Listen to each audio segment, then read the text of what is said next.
Hi, I'm Dr. Jean Fourie, and in this lecture, I want to talk a little bit about how remedial teachers can support children who are exhibiting all sorts of reading difficulties. So, in order to support children who are exhibiting reading problems, we start with the basics, the basic functioning of vision and ears. Ensure that the child's able to accurately see the text and accurately able to hear the language.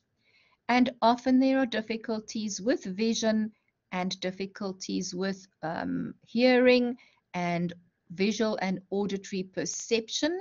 And we might need to send the learner to an optometrist or an audiologist just to check that there is adequate functioning of the senses, because we are using our eyes and our ears in order to read.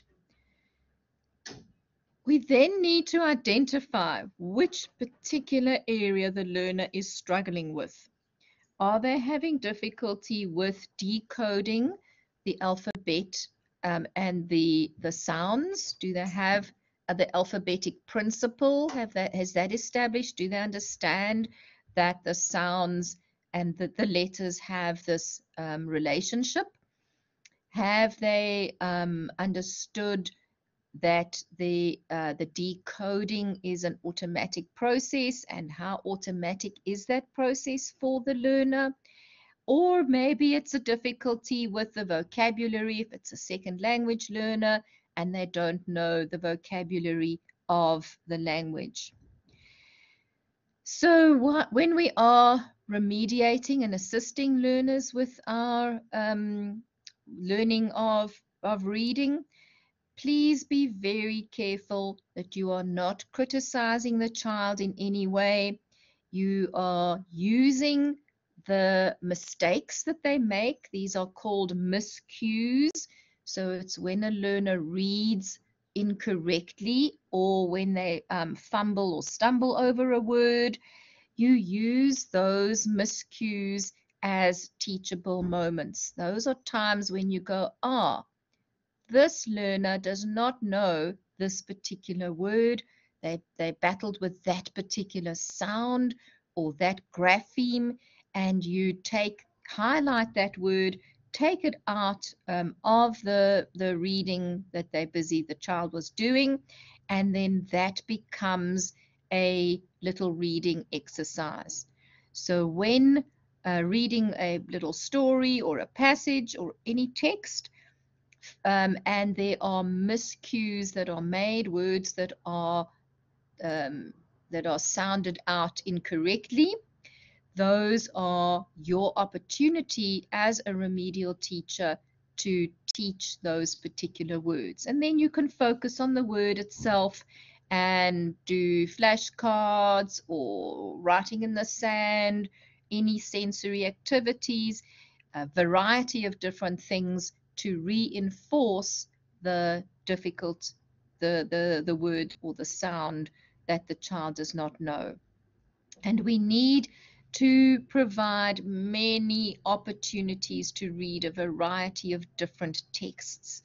So in your remedial sessions with learners, you want to be reading storybooks, you want to be reading comic books with children, children's magazines, you want to be reading online work, and keep the variety. Read restaurant menus, read print in the environment, any kinds of print, because all print is in different fonts and different sizes, and there are slight nuances that need to be learned, and these can often be the ones that are tripping up children who are having reading problems. And so incorporate reading into everyday life and every opportunity that is around one. We live in a print-rich society. there is reading and text everywhere. So read things in the shops, and read the posters and the billboards, restaurant menus. Every day there are words all around us in different styles and in different ways. And then a useful thing for children who are really having difficulty or starting out with foundation phase reading is to encourage parents to put nice big clear labels on things in the home. So you can label the fridge and the table and the mirror and a chair and lamps and telephones with the actual words that you want the child to read. So also incorporate these activities with parents, with caregivers, so that children are making that connection that reading is not only something that happens in school, it is something that happens in your everyday experience as well. And then play with different fonts. There are fonts that have been specifically designed for learners who have dyslexia, and this font called Dyslexia is a font that, if you have a look at it, certain of the parts of the letters, it's this font in blue. Certain of the parts of the letters are darker than others. They're not quite the same thickness all around, and that is because it assists the visual system to see those letters as different. And if you have a look, you will notice that the A is not the usual grade 1 round circle A, and the Q is a capital Q as opposed to the usual circle with the line down at Q, and that is just to assist the learners, because with dyslexia there's often this difficulty with differentiating the letters that are the same, that look very similar, but that are different in space, differently orientated in space. So the P and the Q isn't often a source of confusion. So in the dyslexia font, the Q is written very differently. So play around with different fonts and see if this will assist learners. There are also visual perception difficulties often, and you can have different colors, different background, sometimes a black print on a yellow text or a slight green text. And also check color blindness, because we know that about 5% or so of learners might be colorblind. So that's quite a lot of learners that could be having difficulties with visual color deficiencies, and check to see that they are able to see any different colors that you are using.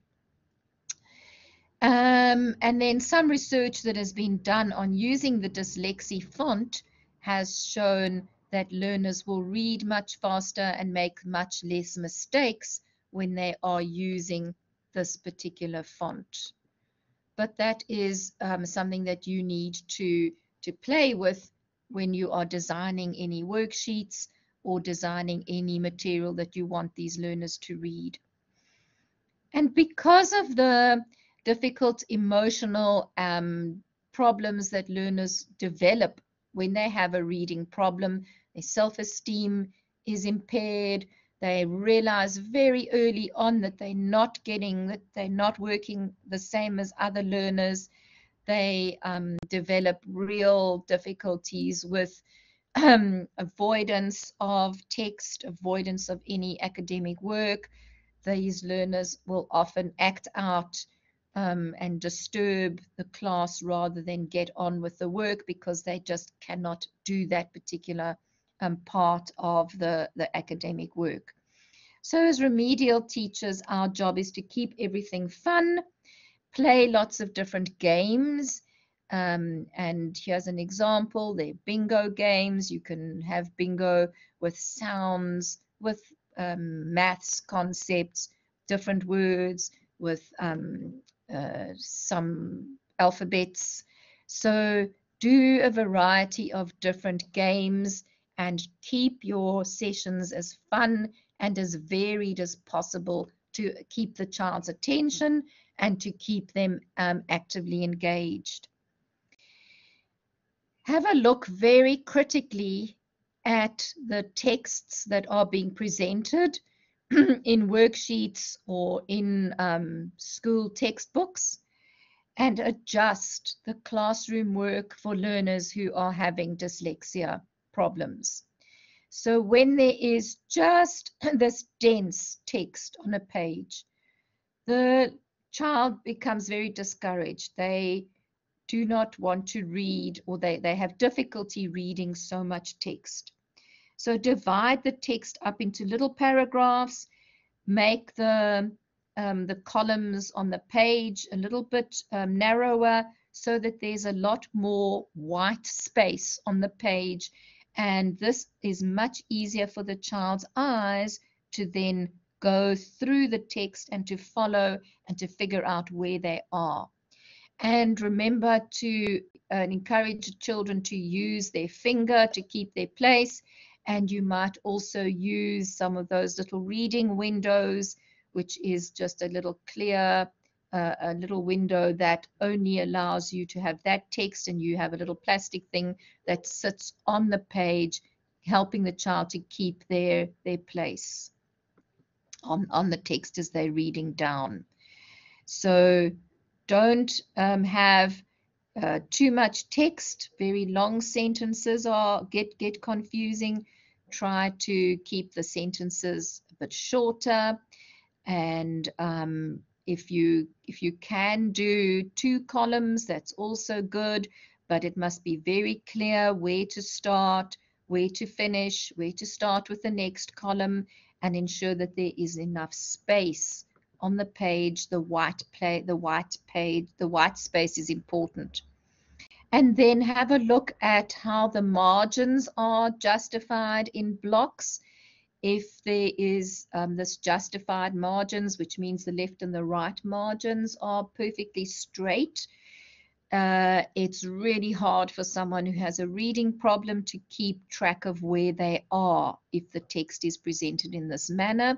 Try to have left aligned text, because that means the right hand margin is a bit is disjointed, and so they can kind of know which line they ended on and which is the next line to go to. It makes it much easier if the text is left aligned, generally for learners who are having reading problems. And remember to break large quantities of text and work up into smaller pieces. The idea of chunking, where we are presenting small little bits, is really useful for us as remedial teachers to help learners. And then take difficult words, take words that the child is battling with, that they are really having difficulty understanding, or complex terminology from their subject, geography or history or science subjects. Take the complex words out, turn them into flashcards, assist with note taking, assist with using a variety of different pencils and colors and different writing paper, so that you are just doing a lot of creative things around your teaching aids when learners are having difficulties with reading. And then incorporate as much technology as possible. Try and use various audio books. There's a lot of text-to-speech software available. You can record your lessons, and then they can listen to them later on. Try to have different books available, and there are lots and lots of different apps. I've given a website to one particular app in this content, and you can go and have a look at all the different things that are available, from very early learning sounds to more complex reading activities. And those are dividing all the time. So I just want to stop for a minute, and in your own space, please, can you read this text out aloud to yourselves?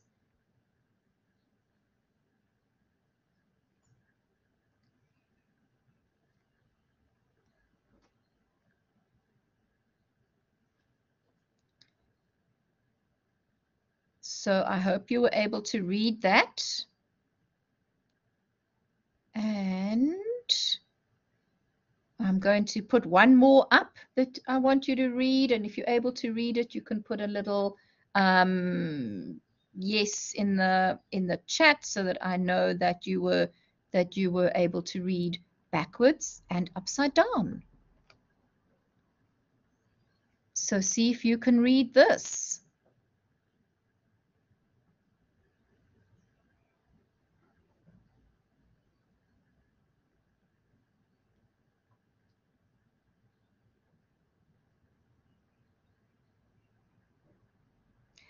So this little bit of text is useful because it shows very clearly that we are using both our top-down and our bottom-up reading abilities in order to make sense of the words.